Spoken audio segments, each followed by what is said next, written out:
नमस्कार, मैं हूं पल्लवी झा। आप देख रहे हैं संजीवनी, एक ऐसा शो जहां हर रोज होती है आपकी सेहत की बात डॉक्टर प्रताप चौहान के साथ। आज के शो में आपकी सेहत की कौन सी जरूरी बात है, आइए देखते हैं। क्या आपकी भी मसल्स अकड़ जाती हैं? क्या आपको भी मसल्स में क्रैम्प्स आते हैं? तो देर ना करें और सेहत के नंबर 8860104040 पर तुरंत कॉल करें। और आज मेरे साथ देखना ना भूलें संजीवनी। संजीवनी के सभी दर्शक सेहत का नंबर नोट कर लें, जो है 8860104040। डॉक्टर प्रताप चौहान, बहुत बहुत स्वागत है आपका। और जिस टॉपिक पर आज चर्चा करने जा रहे हैं वो है मसल्स क्रैम्प। जनरली देखा जाता है कि ये जो मसल्स क्रैम्प है एक उम्र के बाद ज्यादा फील होने लगता है, लेकिन आजकल यंगस्टर्स में भी दिख रहा है। ये क्रैम्प्स जो दिखते हैं वो क्यों होते हैं, कब आते हैं और इसको क्या इग्नोर करें तो काफी गंभीर हो सकते हैं? देखिए, बड़ा अच्छा विषय आपने लिया है। और जैसे कि मसल क्रैम्प यानी कि मांसपेशियों में अकड़ाहट कहें उसको, या मांसपेशियों में मसल्स में दर्द होना बहुत कॉमन समस्या है। और अक्सर जो है लोग इसको नेग्लेक्ट कर देते हैं। थोड़ा बहुत कहीं कोई तेल वेल लगा लिया, कहीं कोई गोली खा ली, पेन किलर ले लिया, कोई क्रीम लगा लिया, बाम लगा लिया, इसी तक लोग मोस्टली संतुष्ट हो जाते हैं, सीमित रहते हैं, जिससे टेम्परेरी रिलीफ तो मिल जाएगा आपको, कोई बड़ी बात नहीं। लेकिन रोग जो है उसकी जड़ तक तो आप पहुँचे नहीं, और जड़ तक पहुँचे नहीं तो जड़ ठीक नहीं होगी। इसलिए जो मसल क्रैम्प या जो है उसका जो रूट कॉज है उसको समझना बहुत ज़रूरी होता है। और आयुर्वेद में यदि हम देखें तो मसल्स यानी कि मांस धातु, इसको हम आयुर्वेद में इसको बोलते हैं, उसका वर्णन मिलता है। और उसी से जुड़ी हुई जो है हमारी मांसपेशियाँ हैं जो है उसी का एक पार्ट है। तो जब उनमें दर्द होता है तो आयुर्वेद में तो ऐसा वर्णन है कि तीनों दोषों के कारण ये प्रॉब्लम आपको हो सकती है। मसल्स में यदि वात बढ़ जाए या फिर पित्त बढ़ जाए मांसपेशियों के अंदर, या कफ या आम जमा हो जाए, तो ये तीनों ही मसल क्रैम्प्स या मसल पेन को पैदा कर सकते हैं। मॉडर्न मेडिसिन में आमतौर पर जब मसल पेन को जो है मायल्जिया के नाम से कहा जाता है, और इसके मुख्य कारण अगर देखें तो मांसपेशियों में कहीं पर चोट लग जाती है, इंजरी जब हो जाती है उसका एक कारण है, या किसी प्रकार का इन्फेक्शन, वो इन्फेक्शन शब्द मॉडर्न मेडिसिन में काफ़ी प्रयोग होता है, या फिर नसों में जो जुड़ी हुई है साथ में उनमें कोई कमजोरी हो जाए उसके कारण, या कई बार ये भी बताते हैं डॉक्टर आपको कि कुछ मेडिसिन्स के साइड इफ़ेक्ट के कारण भी हो सकता है, या किसी अन्य बीमारी में भी कई बार मांसपेशियों में अकड़ाहट या उसमें क्रैम्प्स या उसमें दर्द शुरू हो जाता है। जैसे जब आपको बुखार होता है, फीवर होता है आमतौर पर, उसके कारण कई बार मांसपेशियों में पेन होना शुरू हो जाता है। तो ये, या फिर कई बार ओवर वर्किंग, आप बहुत ज़्यादा काम कर रहे हैं, थकान हो गई, उसके बाद भी आपको ज़्यादा एक्सरसाइज अगर आपने कर ली उसके बाद भी ये हो सकता है। तो ये सब कारण इसमें हम देखते हैं। आयुर्वेद में अगर सिंपल भाषा में समझें तो धातु क्षय एक शब्द आता है, यानी कि मांस धातु की वीकनेस हो जाती है, मसल्स हमारी वीक हो जाती हैं। और यही कारण है कि आपने कहा कि ओल्ड एज में ज़्यादा होता है क्योंकि वीकनेस बढ़ जाती है, तो इसका कनेक्शन इसके साथ होता है। या फिर नसों यानी नर्व्स की वीकनेस हो जाए। इसलिए अगर थोड़ा सा भी आपको जो है मसल्स में कुछ पेन होता है, क्रैम्प्स आते हैं, तो इसको बिल्कुल नेग्लेक्ट नहीं करना है, क्योंकि आगे चल के ये और गंभीर बन जाता है। आज के युग में काफ़ी सारी बीमारियां जो हैं वो मसल्स के साथ ही जुड़ी हुई हैं। कमजोरी, बहुत सारे नाम आपने सुने होंगे, मायल्जिया है, फाइब्रोमायल्जिया है, मस्कुलर डिस्ट्रोफी है, क्रोनिक फटीग सिंड्रोम, बहुत लंबी लिस्ट है, जिसको कि हम जोड़ों के दर्द या कमर दर्द, ये आम भाषा में इस तरह से हम कह देते हैं। सर्वाइकल लंबर स्पॉन्डिलोसिस है, मसल्स में सूजन आ जाती है, मायोसाइटिस उसको बोलते हैं।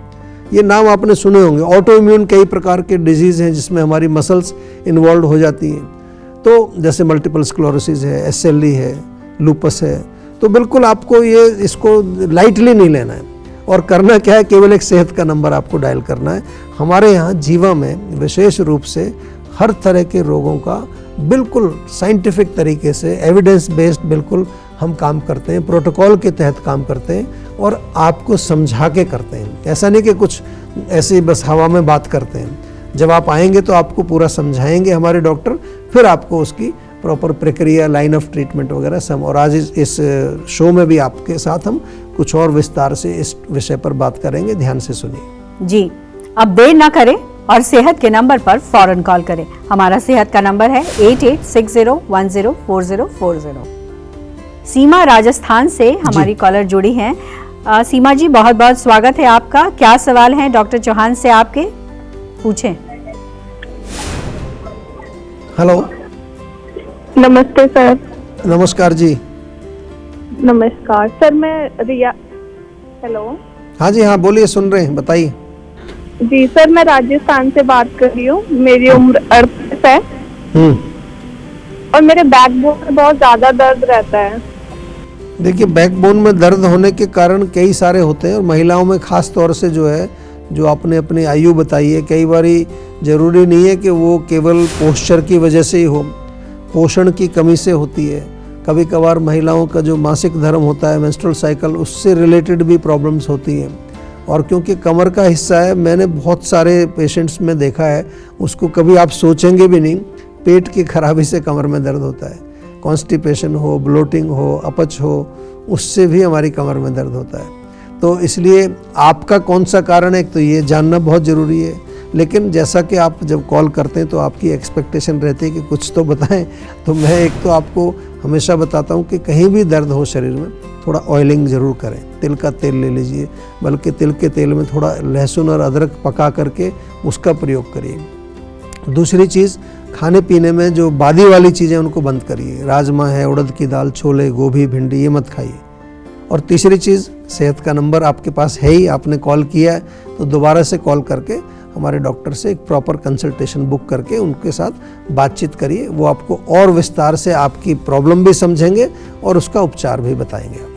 डॉक्टर चौहान, जिन लोगों को मसल्स क्रैम्प ज़्यादा आते हैं जी, उनको अपने डाइट में या लाइफस्टाइल में क्या चेंजेस करने चाहिए? देखिए, सबसे पहले, क्योंकि हमने पहले कहा कि वीकनेस, कमजोरी, मांस धातु क्षय हमने बोला, तो मोस्ट इम्पॉर्टेंट है कि पौष्टिक डाइट होनी चाहिए, न्यूट्रिशन की कमी नहीं होनी चाहिए, नहीं तो मसल्स आपकी जो है वीक होंगी, मांस धातु आपका कमज़ोर होगा, तो इसलिए मसल क्रैम्प्स उसमें आएगा। तो भोजन में जो पौष्टिक चीज़ें, जो हम कहते हैं ना, बार बार आपको समझाते हैं, हरी सब्जियां हैं, वेजिटेबल्स का सूप बहुत अच्छा रहता है, सीजनल फ्रूट्स, शक्करकंदी का भी आप सेवन कर दीजिए अगर सीजन में मिलती, बहुत अच्छा है। बादाम, अखरोट, काजू, ये भिगो करके इनको खाइए, या फिर जो छुआरा है, किशमिश है, इनको दूध में उबाल करके आप खाइए। केसर, थोड़ा सा दूध में केसर, हल्दी वाला दूध आजकल बहुत पॉपुलर है, जिसको टर्मरिक मिल्क बोलते हैं। अमेरिका में तो टर्मरिक लाते उसको बोलते हैं, $10 का मिलता है। हमारे यहाँ तो आप उसको कभी शायद पीते भी नहीं, वहाँ पर विदेशों में बहुत इसकी वैल्यू हो गई है हल्दी वाले दूध की। फ्रेश पनीर भी अच्छा है। मूंग का, आप जो मूंग और चना जो होता है उसका स्प्राउट्स बनाइए, उसको थोड़ा स्टीम करके खाएं, कई लोगों को गैस बना देता है वो ले सकते हैं। एक एवोकाडो करके एक आता है फ्रूट जो है, अगर वो मिल जाए आपको, वो भी बड़ा अच्छा, हमारी मसल्स के लिए अच्छा रहता है। और शरीर में पानी की कमी नहीं होनी चाहिए, इसका ध्यान रखना है आपको।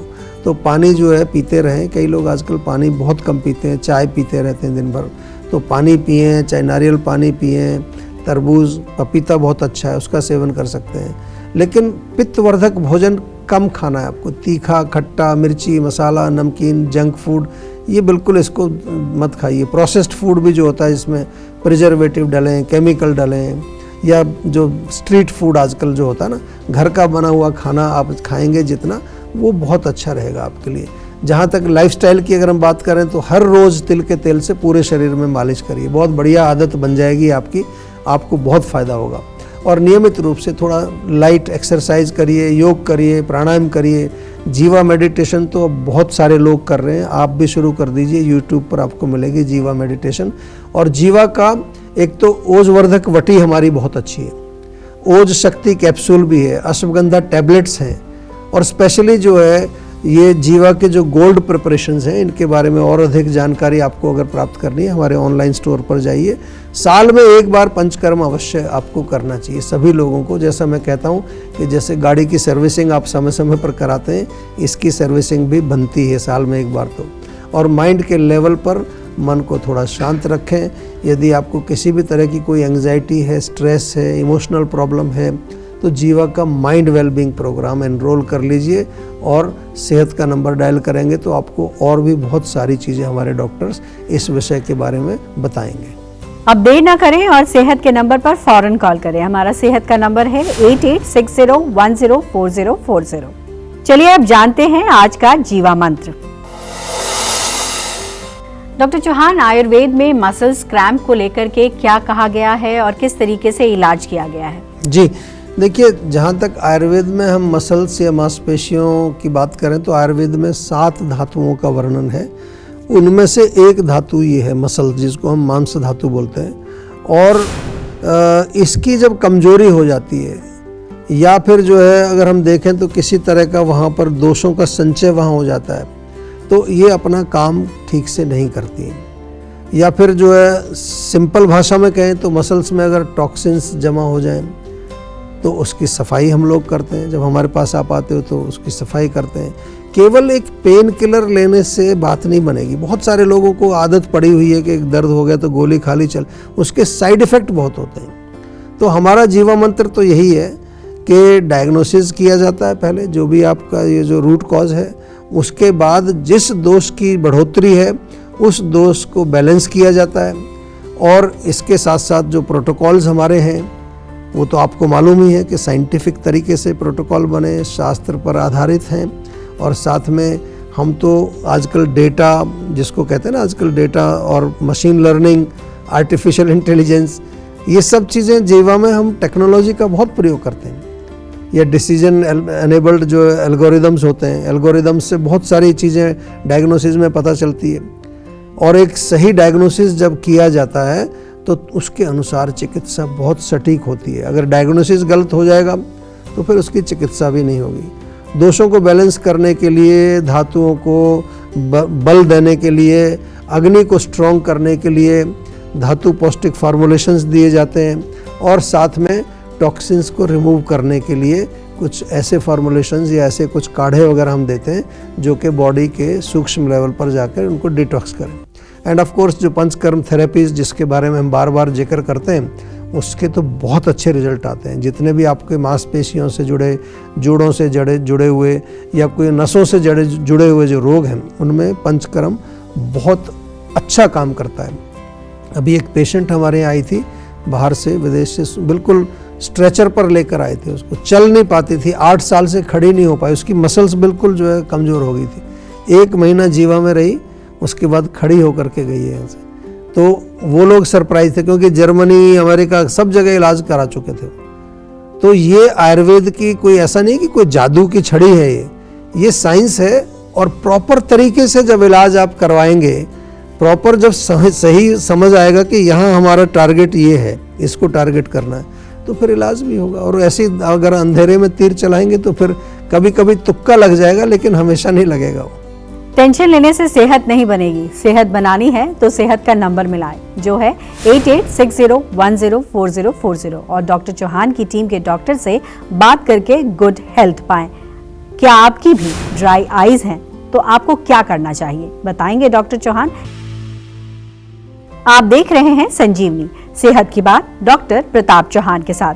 हमारे सेहत के नंबर की लाइन 8860104040 खुली है। आप इस नंबर पर कॉल करें और अपनी सेहत की बात करें। चलिए अब वक्त है सेहत की संजीवनी का। डॉक्टर चौहान, ड्राई आईज को लेकर भी काफी समस्या देखने को मिल रही है, खास करके अगर हम बात करें उत्तर भारत में, दिल्ली, एनसीआर, उत्तर प्रदेश, उसमें पोल्यूशन तो एक बड़ा कारण माना ही जाता है। लेकिन ठंड में देखते हैं कि ड्राई आईज बहुत ज्यादा हो जाती है। तो ऐसे में समझना चाहेंगे कि ड्राई आईज के मुख्य कारण क्या हैं और कैसे इससे निपटा जा सकता है। देखिए, बहुत कॉमन सेंस की बात है। आपने पोल्यूशन का जिक्र किया, लेकिन साथ में ठंड का जिक्र भी किया। तो ठंड में क्या होता है, ड्राइनेस बढ़ जाती है। हम आयुर्वेद में कहें तो वात बढ़ जाता है। जहाँ कहीं भी आपको शरीर में ड्राइनेस शब्द आ जाता है, सूखापन, तो क्या बोलते हैं हम? एक ही चीज़ बोलते हैं, उसको लुब्रिकेशन चाहिए। जहाँ कोई चीज़ सूखी है तो वहाँ तेल ही तो डालेंगे। तो आप जो है जीवा के निकटतम किसी क्लिनिक पर चले जाएं तो हमारे यहाँ नेत्र बस्ती करते हैं, एक चिकित्सा, बहुत बढ़िया चिकित्सा है, नेत्र तर्पण भी उसको बोलते हैं। उसमें थोड़ा मेडिकेटेड घी डालते हैं। और दूसरा, घर पर भी जो है आप हमारी एक आयु नेत्र करके आयु ड्रॉप्स है, दिन में 2-3 बार डालिए, उसको बहुत अच्छा रिजल्ट मिलेगा आपको तुरंत। जीवा का एक गुलाब जल का स्प्रे है, वो तो बैग में रखना ही चाहिए। कभी भी आंखों में स्प्रे कर लिया, बिल्कुल एकदम हाइड्रेशन भी, आपको इंटरनली भी हाइड्रेशन रखना है। इंटरनली लुब्रिकेशन भी रखना है और स्क्रीन टाइम को कम करना है, ये भी ध्यान देना है। पॉल्यूशन और ठंड तो आपने बताया, मोस्ट इम्पॉर्टेंट इज़ ये जो स्क्रीन देखते रहते हैं हम लोग, उससे जो रेडिएशन आती है वो भी ड्राइनेस पैदा करती है। और कोई अगर समस्या गंभीर बनी हुई है तो डेफिनेटली डोंट हेजिटेट। जीवा में हम हर तरह के रोगों का इलाज करते हैं, चाहे वो आँखों का रोग है, कान का रोग है, नाक का है, गले का है, कोई भी रोग है, आयुर्वेद में हर प्रकार के रोगों की चिकित्सा का वर्णन है। बहुत बहुत धन्यवाद आपका डॉक्टर चौहान, आपने महत्वपूर्ण जानकारियां दी। सेहत बनानी है तो सेहत का नंबर मिलाएं और अपनी कॉल रजिस्टर कराएं। जीवा सेहत का नंबर है 8860104040। अगर सेहत से जुड़े आपके सवाल हैं तो ईमेल करें। जीवा की ईमेल आईडी है info@jiva.com। आप फेसबुक के जरिए भी जीवा से जुड़ सकते हैं। जीवा की फेसबुक आईडी है www.facebook.com/जीवा आयुर्वेदा और यूट्यूब पर जीवा शोज देखना बिल्कुल ना भूलें। और आज ही जीवा का यूट्यूब चैनल सब्सक्राइब करें जो है www.youtube.com/जीवा आयुर्वेदा। सेहतमंद रहने के लिए आयुर्वेद से जुड़ना, अच्छा खाना, अच्छा सोचना और हर रोज संजीवनी देखना बेहद जरूरी है। कल फिर होगी सेहत की बात डॉक्टर चौहान के साथ। नमस्कार।